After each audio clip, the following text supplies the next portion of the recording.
Məsələn, hansı məsələ sizin bir maraq dairəsinə daha çox səbəb olub ki, işçiyə bu formada bir münasibət bəslənilib və yaxud da ki, hansısa bir formada ona haqsızlıq edilib. Belə işlər yəqin ki, olub.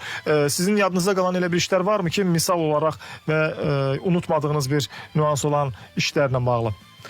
Ən çox Azərbaycanda rast gəldiyim, yəqin ki, digər mənim vəkil həmkarlarım da daha çox qarşısına çıxır.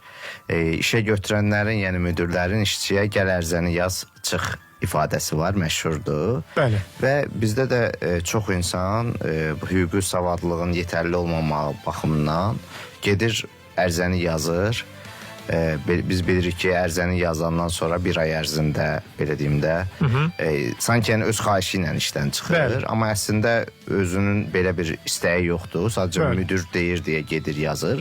Və sonradan tutaq ki, hər hansı təsadüfən və yaxud hər hansı bir vəkilə müraciət edir və məlum olur ki, sən deməyə o ərizəni yazmasaydı, müdir onu işdən çıxara bilməzdi. İstəsəydi də çıxara bilməzdi. Maraqlıdır. Və bu da nəyə gətirib çıxarır? Onu deyim ki, ümumiyyətlə əmək müqavilələri ki, növə ayırır müddətinə görə, müddətsiz və müddətli əmək müqavilələri.